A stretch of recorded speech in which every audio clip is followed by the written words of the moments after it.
नमस्कार साथियों, मैं धर्मेश चौधरी, आप लोगों का मार्गदर्शन इंस्टीट्यूट में स्वागत है। साथियों, हम पढ़ रहे थे हिंदी और हिंदी के 3 चैप्टर हो गए थे। ठीक है, एक हो गया था समास, एक हो गया था रस और एक हो गया था आपका वर्तनी और वाक्य संबंधी अशुद्धियां। ठीक है, तो वर्तनी की जो पीडीएफ है वो बता ही दिए थे आपसे कि टेलीग्राम चैनल पे मिल जाएगी, आपको आज शाम तक मिल जाएगी। ठीक है, आज हम एक नए चैप्टर की शुरुआत कर रहे हैं। वो चैप्टर होगा आज का अलंकार। आज हम पढ़ने वाले हैं अलंकार। क्या पढ़ने वाले हैं? अलंकार। ठीक है, अलंकार पढ़ेंगे।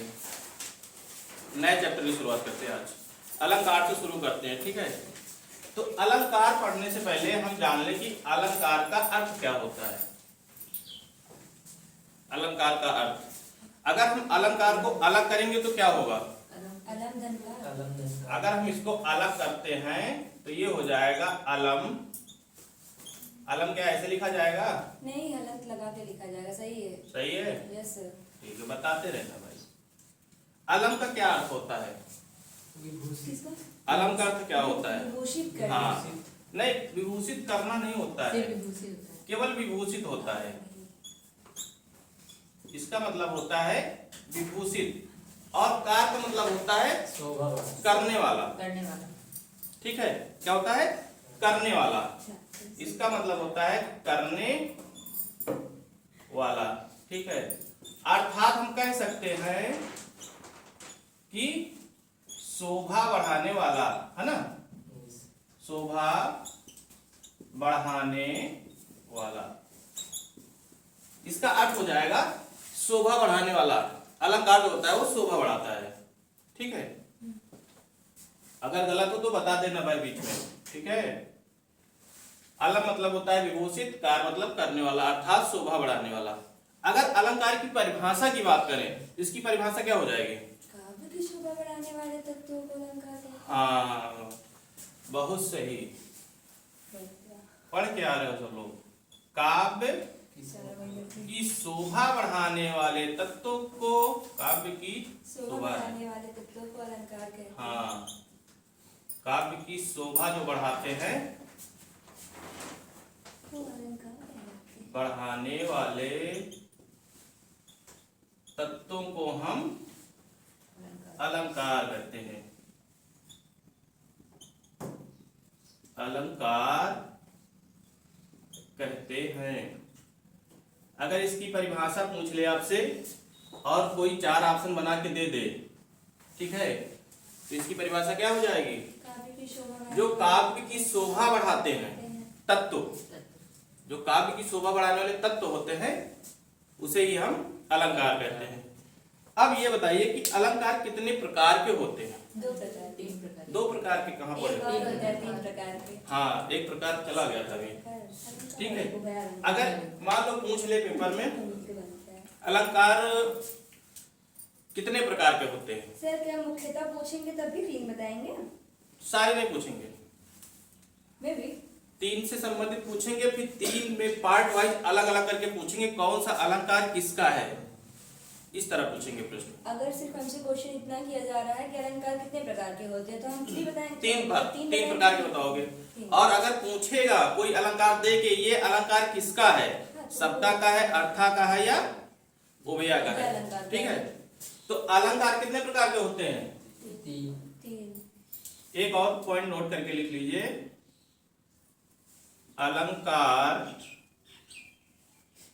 3 प्रकार के होते हैं। 3 प्रकार के होते हैं।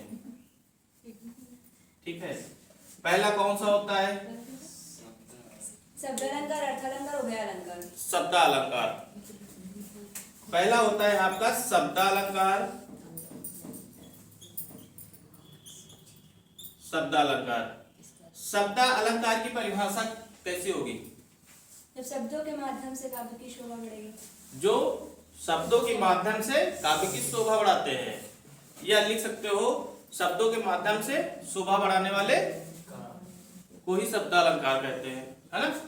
और दूसरा होता है अर्थात, तीसरा होता है उभया। ठीक है, इसकी परिभाषा लिख लो, जो शब्दों के माध्यम से,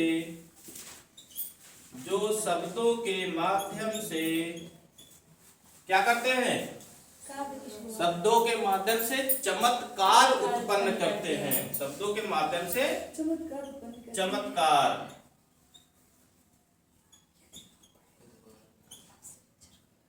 कैसे चमत्कार होते हैं, शब्दों के माध्यम से। हाँ, चमत्कार उत्पन्न करते हैं, जादू नहीं दिखाते हैं, ठीक है, जी सर। चमत्कार उत्पन्न करते हैं। और अगर अर्था की बात करें, ये तो हो गया शब्दालंकार, ठीक है। अगला आपका है अर्थालंकार, ठीक है। अर्थालंकार की परिभाषा क्या हो जाएगी, जो अर्थों के माध्यम से चमत्कार उत्पन्न करते हैं। ये शब्द अलंकार लिखा हुआ है, ठीक है, बंदे हरिदारी, कौन सा नंबर? गलत लिखा हुआ था, अब सही है। इसको थोड़ा जोड़ देते हैं। ऊपर होगा वो प्रेक्षक। ठीक है। अर्थालंकार वे होते हैं जो अर्थों के माध्यम से, अर्थों के माध्यम से चमत्कार उत्पन्न करते हैं, जो अर्थों के माध्यम से चमत्कार उत्पन्न करते हैं, ठीक है। यहाँ भी लिख लीजिए करते हैं, यहाँ लिख दिए होते हैं, ठीक है, करते हैं, ठीक। लेकिन उभयालंकार कौन से होते हैं, जो दोनों के माध्यम से, हाँ, जो शब्द और अर्थ दोनों के माध्यम से चमत्कार उत्पन्न करते हैं, उन्हें हम कहते हैं उभयालंकार, ठीक है। तो उभयालंकार की परिभाषा क्या हो जाएगी, उभयालंकार की, जो दोनों के शब्द और अर्थ दोनों के माध्यम से चमत्कार उत्पन्न हाँ, करते हैं, उभयालंकार कहते हैं।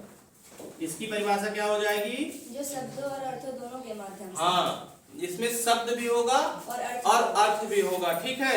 दोनों अलंकारों के मेल से चमत्कार उत्पन्न करते हैं, चाहे कहा जाए दोनों अलंकारों के मेल से, या कहा जाए शब्द और अर्थ के माध्यम से चमत्कार उत्पन्न करें, बात एक ही होगी, ठीक है। जो दोनों के माध्यम से अलंकार के, थोड़ा सी अच्छी परिभाषा लिखे ना इसकी, अलंकार के माध्यम से चमत्कार उत्पन्न करें, माध्यम से दीदी का कैसे चमत्कार, हाँ बोलो, कैसे प्रकार में लिख पाएंगे हम, लिखने उत्पन्न करते हैं। नोट्स बनाओ भाई, नोट्स बहुत जरूरी है, ठीक है, क्योंकि पेपर टफ होता है, हो सकता अब परिभाषा से ही पूछने लगा, शुरू कर दे, तो इसलिए नोट्स बना लो। डीपली तो जाएंगे, हर एग्जाम में जाएंगे, क्योंकि ये तो अभी डेमो दिए थे ना पेट वाला, क्योंकि पेट में बच्चे बहुत तैयारी करते हैं सबसे ज्यादा, ठीक है। तो ये तीन अलंकार हो गए भैया, ठीक, शब्दा, अर्था और उभया। अब हम पढ़ेंगे कि शब्दालंकार में कौन कौन से अलंकार आते हैं, उभया में कौन कौन से आते हैं और अर्था में कौन कौन से आते हैं। सबसे पहले हम पढ़ने वाले हैं शब्दालंकार, ठीक है। तो इसको नोट कर लो भाई, और जिसको स्क्रीनशॉट लेना वो स्क्रीनशॉट ले ले, इसीलिए हम बार बार पीछे हटते हैं ताकि आप लोग स्क्रीनशॉट ले लें। ऑफलाइन वाले नहीं ले पाएंगे स्क्रीनशॉट, ऑनलाइन वाले ले लें, हो गया। चलिए अब हम पढ़ते हैं, बढ़ते नहीं बढ़ते हैं आगे।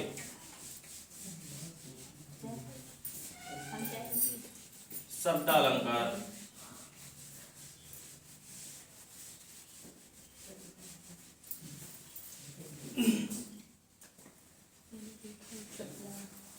हम पढ़ने वाले हैं शब्दालंकार, ठीक है। हमारी हेडिंग होगी शब्दालंकार। चलिए यहाँ भी लगते हैं, शब्दालंकार। और शब्दा अलंकार में जो पहला अलंकार होगा वो कौन सा होगा, अनुप्रास। हाँ, शुरुआत ही हम करते हैं अनुप्रास अलंकार से। सबसे ज्यादा पूछे जाने वाला अलंकार होता है अनुप्रास अलंकार। ठीक है, चलिए तो हम पढ़ते हैं अनुप्रास अलंकार। ठीक है, अनुप्रास अलंकार। चलिए भाई अनुप्रास अलंकार पढ़ते हैं। अनुप्रास अलंकार, अगर अनुप्रास को हम अलग करेंगे तो क्या होगा? कितने बार में टूटेगा, केवल इतना बताओ। 3 बार में टूटेगा ना? Yes sir. पेपर में कभी कभी ऐसे ही देता है इसको अलग करने के लिए अनुप्रास को। Yes sir. ठीक है, तो ये 3 भागों में टूटेगा। पहले टूटेगा अनु में, फिर टूटेगा प्रा में, फिर आस में। फिर ये अभी बच्चा है। आस। यस। ठीक है, फिर टूटेगा आस में। चलिए अब इनका अर्थ बताएं हमें तीनों का क्या होता है। अनु प्लस प्रा धन आस। आस तो सबको पता है कि आस मतलब होता है बार बार। अरे आस किसी से रखते हो, बार बार कहाँ होता है आस? उम्मीद रखना। हाँ, आस रखना। आस रखना। बोले भाई तुमसे आस रखे 500 रुपए मांगे, कल देना जरूर। तुम्हारे से आ रहा है, आशा करना। आस रखे हैं, बहू से कहा नहीं ना दूसरे से, जबकि उनका पता है सबसे कही चुके तब हमसे कहीं नहीं मिल रहा कहूँ। अब हमें भरोसे बैठे हैं 500 रुपया खातिर। ठीक है, ऐसा होता है। चलो भाई बताओ अनुमान क्या होता है? बार बार। हाँ बिल्कुल सही। अनु मतलब होता है बार बार। अनु का मतलब होता है बार बार। प्रा का मतलब होता है पास पास। और आस का प्रा का मतलब होता है पास पास, और आस का मतलब होता है रखना। तो अगर इसको हम जोड़ दें तो क्या हो जाएगा? बार बार पास पास रखना। यानी जो अनुप्रास अलंकार में शब्द आएंगे वो बार बार आएंगे, पास आएंगे और पास पास रहेंगे। इसकी खासियत रहेगी, है ना। आज गला बैठ गया, थोड़ी चाय पी लेते हैं। आप लोगों को पीनी हो तो बताओ। ऑनलाइन वालों के लिए है, ऑफलाइन वालों के लिए सेवा नहीं है।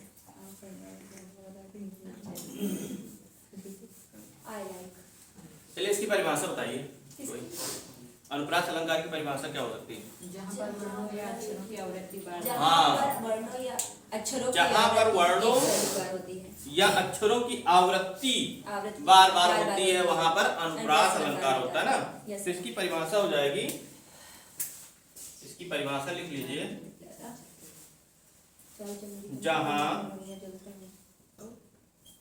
जहां वर्णों या और किसकी वर्णों और किसकी वर्णों और अक्षरों की, अक्षर नहीं अक्षरों की। इसमें आप बहुवचन बना दीजिए। हाँ, अक्षरों की आवृत्ति बार बार होती है। सर क्या हम ये नहीं कह सकते कि जहाँ पर वर्णों या अक्षरों की आवृत्ति एक से अधिक बार होती है? क्या? जहाँ वर्णों या अक्षरों की आवृत्ति एक से अधिक बार होती है। हाँ तो बार बार हो, बारी बार हो। हाँ।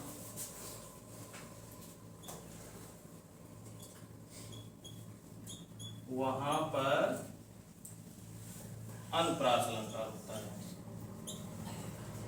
देखो परिभाषा जरूर लिखना, इसका बहुत बड़ा रोल होता है।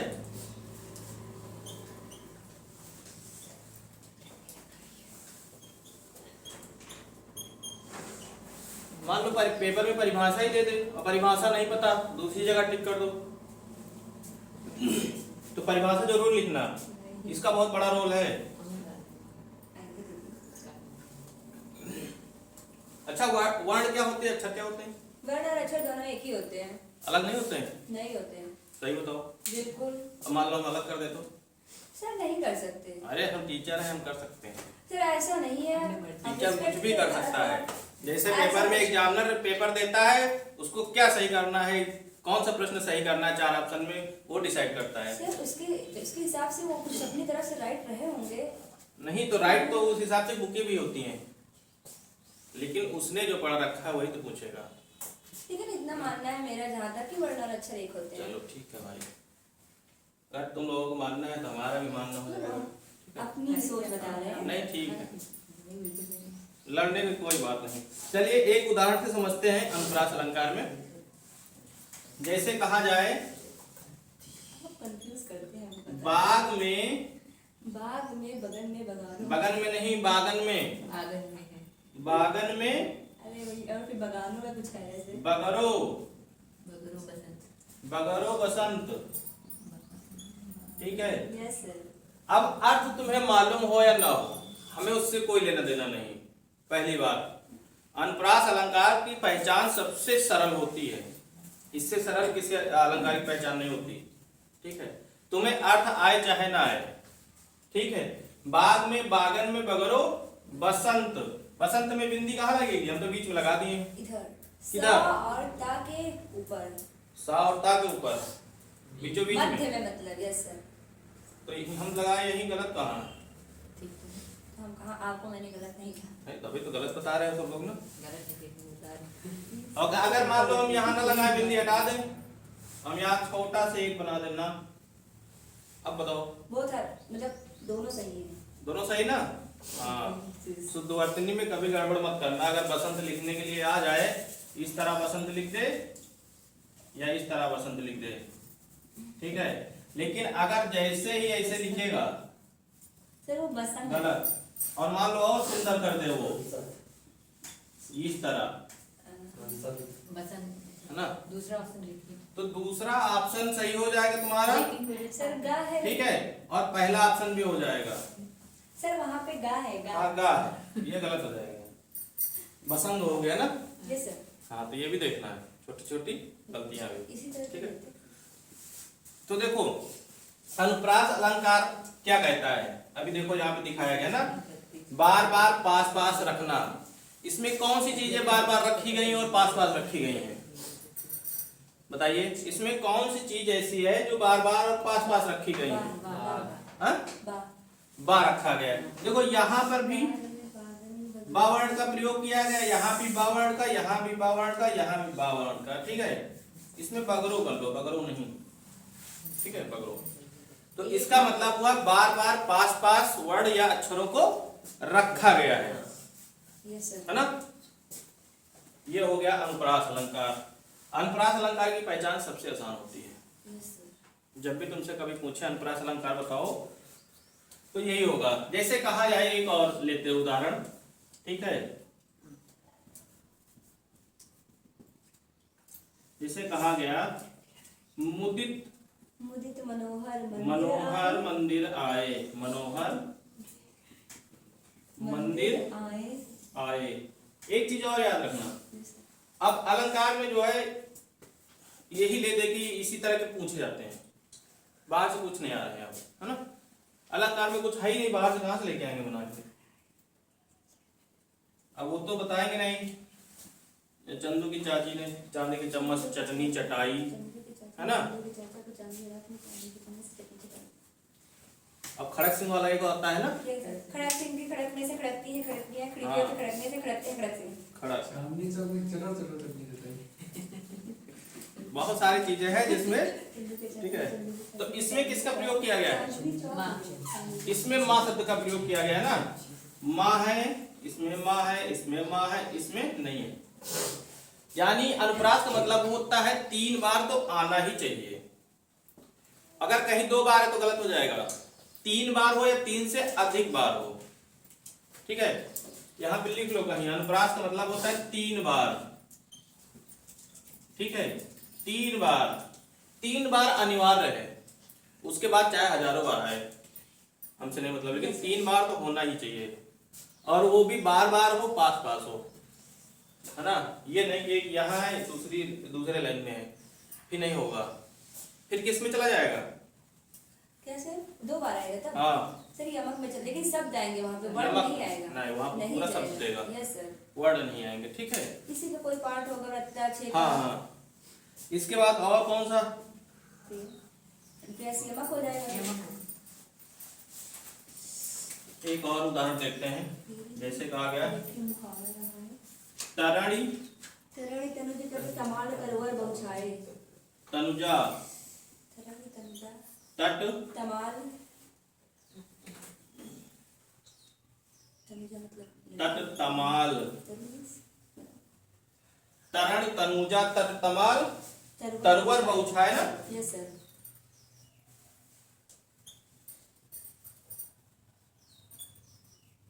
बहुछाए बहुछाए सही लिखा कि गलत बताओ। सही है। कहाँ से सही है? गलत है। गलत है ही है। आपके लिखे तरीका गलत है थोड़ा। तरीका गलत नहीं ना। अबे हाल ही में पुरातनी पढ़ाना है, शुद्ध अशुद्ध वाक्य पढ़ाना है, दिमाग की बत्ती काम नहीं कर रही बस, है ना। हवा हवाई जहाज सब बहुछाए सही है। लोग। बहुछाए सही तो है भाई। छाए कैसे लिखते हो? इसी तरह तो लिखा जाता है। किस तरह लिखती हो? कौन सा सही होगा इसमें? I don't know. तो भी यही सही है गुरुजी वाला, बहुछाए। Yes sir. ठीक है। रिसर्च करते हाँ, अंग्रेजी में लोग वाला गरम गरम नहीं आवत। ठीक है। हाँ। थोड़ा बहुत निकल जाता है उसमें। थोड़ा बहुत हमको कुछ भी नहीं आवत है। आई डोंट नो या कहो पिक्चर देख देख के रटे है ना, हमको नहीं पता। या मैं घर में लड़का कहा करत मिट्टी तक सामान ले आओ, कहीं आई डोंट नो, हम कहा ये क्या है, तो बताइए हिंदी में भाई कि हमका नहीं पता। अच्छा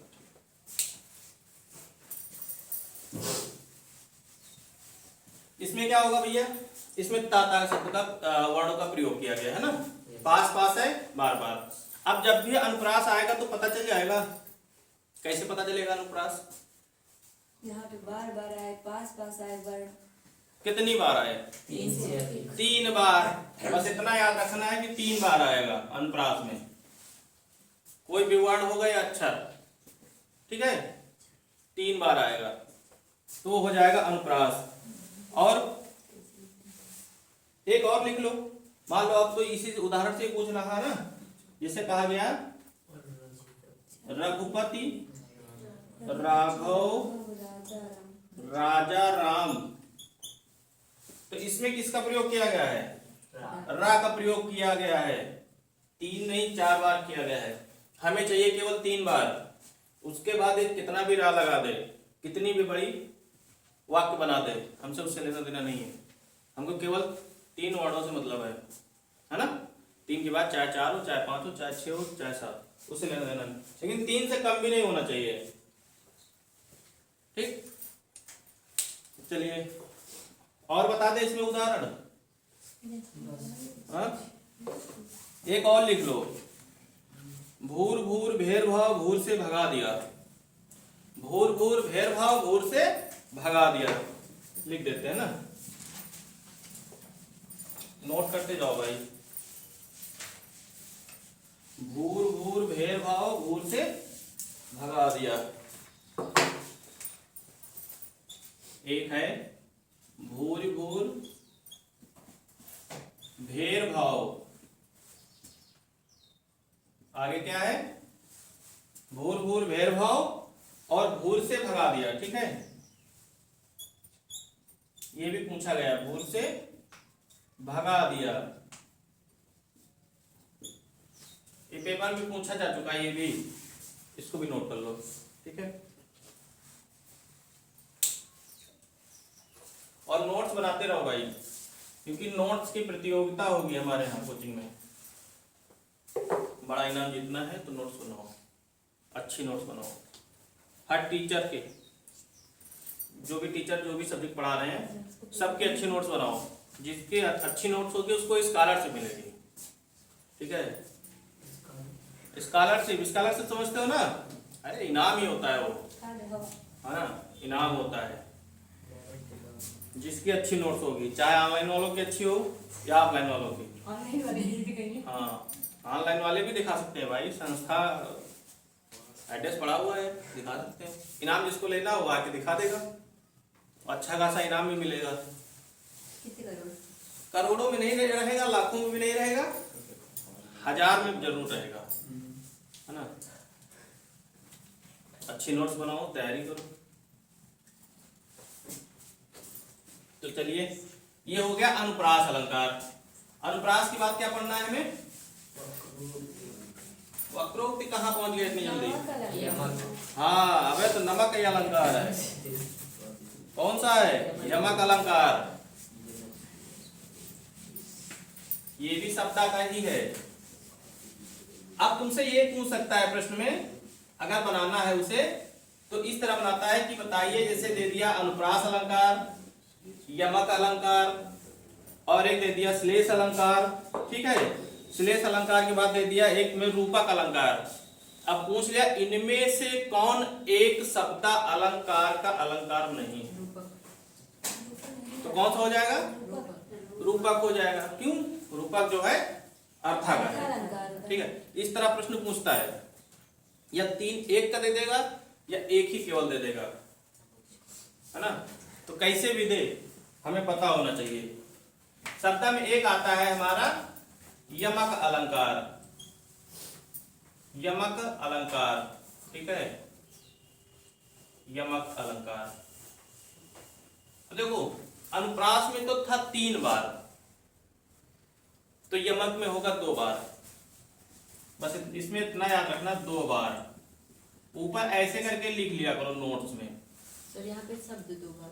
हाँ, तो 2 है 2। हाँ, वर्ण था, यहाँ शब्द होगा। वर्ड नहीं आएगा, जब उसमें वर्ड आ गया तो इसमें नहीं आएगा। यहाँ ठीक है, जहां कोई शब्द 2 या 2 से अधिक बार आए, और दोनों बार इसके अर्थ अलग-अलग। जहां लिख लो परिभाषा, जहां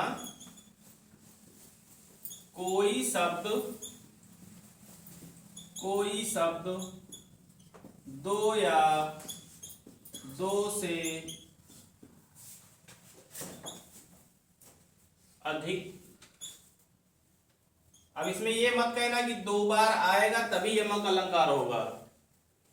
2 बार आना अनिवार्य है ना? 2 या 2 से अधिक बार आए, उसे ही क्या कहते हैं? यमक अलंकार, है ना? जहां कोई शब्द 2 या 2 से अधिक बार आए और उसके प्रत्येक बार उसके अर्थ अलग-अलग। और उसके अर्थ अलग अलग हों, अलग अलग हो। ठीक है, 2 या 2 से अधिक बार आ सकता है, लेकिन उसके अर्थ जो होंगे वो अलग अलग हों। वहां पर कौन सा अलंकार होता है? यमक अलंकार होता है। वहां पे यमक अलंकार होता है। 2 बार आए, 2 से अधिक बार आए। अगर अधिक बार आ रहा है तब भी कोई दिक्कत नहीं, 2 बार तो आना ही चाहिए, लेकिन उसके दोनों के अर्थ जो है अलग अलग होंगे। ठीक है, तभी ये होगा यमक अलंकार। अर्थ अलग अलग ही होना चाहिए। जैसे उदाहरण के तौर पर कोई एक उदाहरण बताओ यमक का, जो भी याद हो तुम लोगों को। काली घटा का घमंड। हाँ, जैसे कहा गया काली घटा का घमंड घटा। जैसे कहा गया काली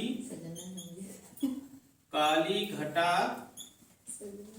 का घमंड घटा। अब देखो, यहाँ पर घटा घटा शब्द 2 बार प्रयोग किया गया है। एक ये प्रयोग किया गया है, एक ये। एक तो कहा गया काली घटा। काली घटा मतलब बादलों का घमंड कम हुआ है। कब होता है बादलों का घमंड कम? पानी बहुत तेज चढ़ा रहा है, गिरने वाला रहा, लेकिन हवा चली गए ना, उड़ गए। यही कहा ना गाँव में, पानी तेज चढ़ा रहा, एकदम काले बादल रहे, लेकिन हवा चली गया, बारिश न हुई। हवा के बाद क्या होता है? बादल कम पड़ जाते, है ना?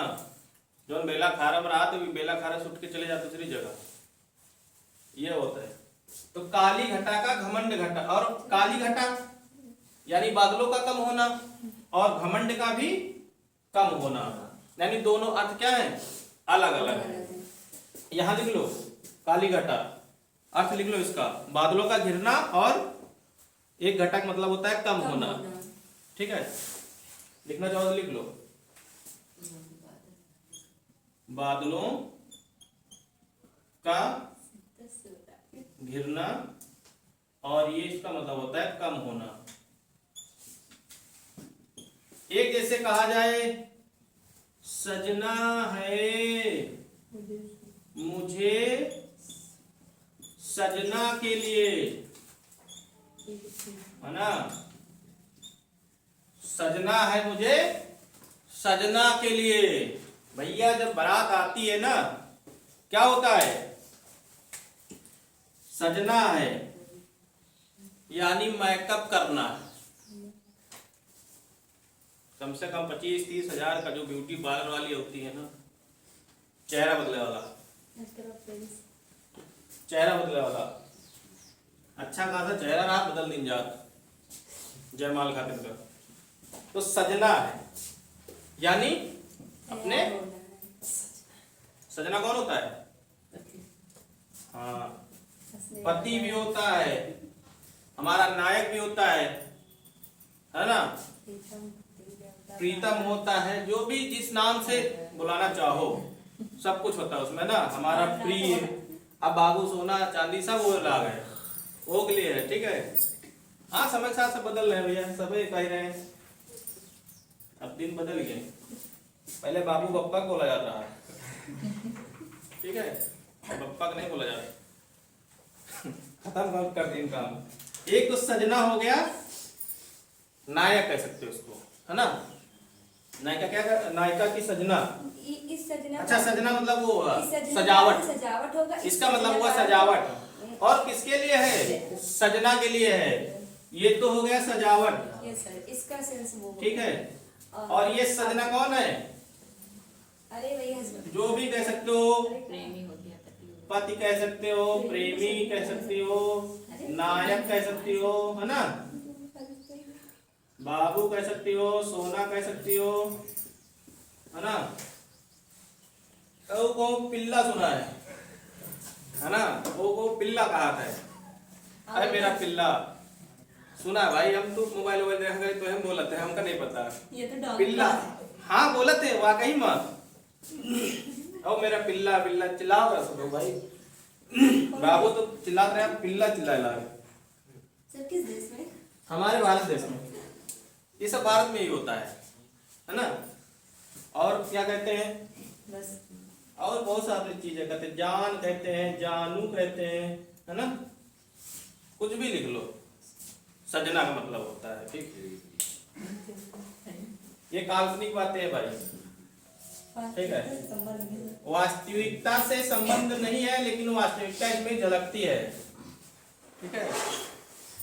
तो ये हो गया यमक अलंकार का उदाहरण, ठीक है। ये वाला आ जाएगा तो बड़ी आसानी से हो जाएगा ना। इसके बाद और उदाहरण देखते हैं, चलिए अगला देखते हैं। एक और उदाहरण है, कहा गया जेते तुम तारे तेते नभ में ना तारे। इसका मतलब क्या हुआ, जेते तुम तारे तेते नभ में ना तारे। यहां तारे कितनी बार प्रयोग किया गया है, 2 बार। जेते तुम तारे नभ में ना तारे। अब दोनों तारे के मतलब अर्थ बताना है आपको, क्या होगा। पुत्र और आसमान के, हाँ, जो एक तारा होता है आकाश में, और एक तारा कौन होता है, अपना पुत्र जो होता है, जिसको जो है अपनी माँ क्या कहती है भैया, हमारा सबसे बढ़िया पुत्र है, दुलारा हमारा, है ना। कितना छद्दर कर लियो तुम, लेकिन अम्मा कहिए हमारा बच्चा सबसे सीधा है। क्योंकि बच्चा जो है ना, अम्मा के सामने बैलप्पन नहीं दिखाओ, दूसरे के सामने दिखाओ, यही लिए अपने लड़का को बुराई नहीं करत, चाहे इतना बड़ा कांड कर दिए, ऊपरी ऐसे भले कह दिए कि भाई गलत हुआ, लेकिन अंदर से तो उनका यही लगी ना, जितना कोशिश करे बचा लिए। तो इसमें कौन सा पुत्र का तारे होगा और कौन सा आकाश का होगा। पहला वाला क्या होगा, तारे, पुत्र का होगा। ये होगा आपका पुत्र तारा, जिसको पुत्र के लिए कहा गया, तारा शब्द प्रयोग किया गया है। और ये हुआ आकाश का तारा, आकाश के तारे जो आकाश में दिखते हैं, है ना, बहुत सारे तारे होते हैं। लेकिन अपने पुत्र की जैसा कोई नहीं है। ठीक है, और अगला उदाहरण देखते हैं। जैसे कहा गया सारंग लय सारंगयो, सारंग लय सारंगयो, सारंग लय सारंगयो, सारंग पहुंचे जाए, पहुंचे जाए। सारंग लय सारंगयो, सारंग पहुंचे जाए। अब बताओ भाई इसमें क्या गलत है क्या सही है? सारंग का मतलब मधुमक्खी और शहद। ये गलत है कि सही जो लिखा हुआ है? सही गलत दिख रहा है? अभी एक दिन पहले ही क्लास हुई है शुद्ध शुद्ध वाक्य की, आज ही खत्म। कौन सा गलत है इसमें?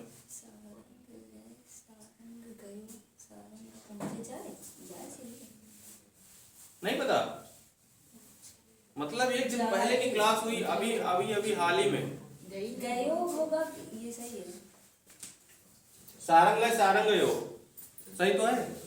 जाए सही है। जाए सही है। अरे पहुंचे में चंद्रबिंदी लगती है, कभी नहीं पढ़े हो क्या? यही तो छोटी छोटी गलतियां हैं। ठीक है, और चाहे ऐसे लिख लो चाहे जाए ऐसे लिख लो, चाहे जैसे। ठीक है, लेकिन पहुंचे शब्द यही तरह तो दिए थे वाक्य में। अशुद्ध वाक्य बताना है आपको। हालंत वालंत हटा के, बिंदी बिंदी हटा के, इधर उधर जो है मात्राएं छोटी बड़ी करके दे देता है, और हमको पढ़ने में लगता क्या है, बिल्कुल सही लगता है पढ़ने में। ये वाला जाए सही है। हाँ ये वाला सही है।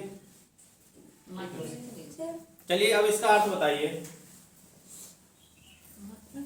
ठीक है, इसका अर्थ बताइए क्या होगा? सारंग लय सारंगयो। देखो सारंग बहुत सी चीजों की पर्यायवाची होती है, अरे काफी है सर। है ना? सबसे ज्यादा अगर पर्यायवाची किसी के हैं तो सारंग के हैं। हर एक दूसरी तीसरी चीज सारंग से संबंधित है। तो क्या हो जाएगा बताओ भाई, इसका अर्थ बताओ। सारंग का पहले सारंग का मतलब क्या हुआ? इसमें हाँ, पहले सारंग का अर्थ क्या हुआ? एक का शहद हो गया। एक का शहद हो गया। हाँ, दूसरे का? मधुमक्खी। अच्छा, एक का शहद दूसरे का मधुमक्खी। नहीं, सारंग का मतलब हाथी भी होता, शेर भी होता, बहुत सारे सारंग। सारंग लय सारंगयो, सारंग पहुंचे जाए। मोर और सांप का कुछ। हाँ बहुत सही। पहला है सारंग का मतलब सांप, और एक सारंग है मोर, और एक सारंग का मतलब है क्या? ऊपर जाओ। ऊपर जाप नहीं, बादल। वही है। बादल को भी सारंग बोलते हैं। Yes yes yes. तो इसका अर्थ क्या हुआ? सांप को मोर कहाँ ले गया? बादल। बादलों में ले गया। सारंग लय सारंगयो, सारंग पहुंचे जाए, यानी सारंग मतलब सांप को कौन ले गया? मोर ले गया। कहाँ ले गया? बादलों में ले गया। सर मोर उड़ लेता है। हाँ उड़ लेता है, सर लेकिन यहाँ पे तो उड़ लेता है। अब कहीं और उड़े ना उड़े ये नहीं पता है ना? किताबों में हर चीज उड़ जाती है, जो उड़ाना चाहो उड़ जाएगी। टेबल उड़ जाएगी, मेज उड़ जाएगी, सब कुछ उड़ जाएगी, है ना? वास्तविकता से इसका कोई संबंध नहीं। मोर उड़ता नहीं क्या? बहुत कम नहीं, ऊंचाई नहीं उड़ती, लेकिन वो बादलों की तरफ जाता है कि नहीं जाता है? प्रयास तो करता है ना बेचारा। प्रयास नहीं। जाता है। कोई भी पक्षी अगर उड़ेगा तो किधर उड़ेगा? बादलों की तरफ। जमीन के अंदर थोड़े जाएगा, बादलों की तरफ। अब उसने थोड़े कहा है नहीं बादल, कहा है सारंग ले सारंगयो, सारंग पहुंचे जाए, यानी बादलों की तरफ जाना हुआ उसका। ठीक है, अब बादल तक तो नहीं जाता, बादल तक केवल एक ही जाता है जो विलुप्त हो चुका है। कौन है विलुप्त होने कगार पे? कौन है? कगार में है। हाँ कगार में है भाई, प्रजाति खत्म होने वाले गिद्धों की। गिद्ध तो हाँ गिद्ध कहाँ है? और उसका कारण हम ही लोग हैं। हम लोग कैसे कर? क्यों नहीं है लोग? हम ही लोग तो है जो जानवर को, तड़पते जानवर को इंजेक्शन लगा देते हैं मरने के लिए, बाद में उसको फेंक आते हैं, वही गिद्ध आके उसको खाते हैं। तो जहर की चीज अगर गिद्ध खाएंगी तो समाप्ति तो होगी ही। सबसे बड़ा कारण यही बताया गया, पेपर में पूछा भी जा चुका है। सबसे बड़ा कारण क्या होता है गिद्ध का मतलब विलुप्त होना, कम होना, सबसे बड़ा कारण ये भी एक है उसमें, ठीक, याद रखना। पहले डॉक्टर लोग आते थे भाई, इंजेक्शन जैसे मान लो किसी की भैंस गाय अगर तड़प रही है तो घर वाले इतना नहीं देखते रहे, डॉक्टर से चुप्पे कह देते रहे लगाएं दिए तो वो दवा इंजेक्शन कुछ नाम होते याद नहीं उनका, वो लगाया जाता है, ठीक। चलो अगला देखते हैं। जैसे कहा जाए 3 बेर खाती थी, 3 बेर खाती है, 3 बेर खाती थी और 3 बेर 3 बेर खाती थी वे, 3 बेर खाती है, खाती हैं। चलो 3 बेर खाती थी वे 3 बेर खाती हैं, Yes, sir. पहले का अर्थ बताओ। 3 बेर खाती, मतलब 3 थे बैरी खाती रही, बैरी, बैरी खाती रहे, 3 बेर, हाँ गांव में बैरी बोला जाता ना। बिल्कुल आप तो बैर का मतलब होता है एक तरह का फल, बैर फल होता है कि नहीं होता है? हाँ तो ठीक है, खाने वाला ना। 3 बेर खाती थी, यानी बेर का जो फल होता था वो खाती थी केवल 3, और कब खाती थी? 3 बार खाती, हाँ डॉक्टर के अनुसार सुबह दोपहर शाम। सुबह 3 बेर खाना है, दोपहर को 3 बेर खाना है, शाम को 3 बेर खाना है। इनका नियम था 3 ही बेर खाएंगे, यानी कुल कितनी बार खाई? 3 बार खाती रही है, 3 ढाई खाती रही, कितनी बार खाई कुल? लो 3 का 9, इतना आसान प्रश्न है। 9 हाँ 3 त्रिका 9 9, तीतर के पीछे 2 तीतर, तीतर के आगे 2 तीतर, कुल कितने तीतर है ना? कितने तीतर? 3। क्यों पहले शुरू में बहुत बहस होती रही ना, 5 निकालत रहे, वो 5 निकालत रहा, वो 7 निकालत रहा ना। तो देखो इसका भी, और ये 3 पहर होता मतलब पहर होता है, ठीक है, ये और सही नहीं, है, हाँ 3 बेर, ठीक। सही है सर, एक बेर का मतलब होता है फल और एक बेर का मतलब होता है ये सर हाँ सही है। पहर। पहर में मतलब क्या होता है? अरे समय जो होता है, समय, यानी हाँ, सुबह का समय, सुबह दोपहर का समय और और रात्रि का रात्रि समय, का समय। ठीक है। तो एक उदाहरण ये हो गया। अगला देखते हैं, एक और देख लेते हैं इसमें, क्योंकि उदाहरण जितने बता दिए जाए उतना अच्छा है, कोई भी पूछ सकता है ना। इसके बाद जो प्रैक्टिस सेट होगी, सैटरडे जो होती है उसमें पूछ ली जाएगी। जैसे कहा गया ऊंचे घोर मंदिर के अंदर, ऊंचे घोर मंदिर के अंदर रहन वाली, ऊंचे घोर मंदिर के अंदर रहन वाली, और क्या हो जाएगा? ऊंचे घोर मंदिर के अंदर क्या करती हैं? रहाती हैं। ऊंचे घोर मंदिर के अंदर रहाती हैं, रहाती, रहाती हैं। रहाती मतलब क्या हुआ? रहती हैं, हाँ जिसमें लिखा गया रहाती हैं, ठीक है। ऊंचे घोर मंदिर के अंदर, पहले का अर्थ बताओ भाई क्या हो सकता पहले का है? महल होगा, पहले का किसका अर्थ महल होगा? मंदिर का, मंदिर का। Yes, sir. चलिए इसका अंदर महल है। और दूसरे का अर्थ गुफा, गुफा, घोर मंदिर के, यस सर गुफा, गुफा के अंदर महल है। नहीं सर, हाँ सही से बताओ। मतलब कि वो सर पहले का अर्थ महल है, दूसरे मंदिर का अर्थ गुफा है। हाँ भाई बिल्कुल सही, पढ़े लिखे लग रहे हो। इसका अर्थ होता है गुफा, ठीक है।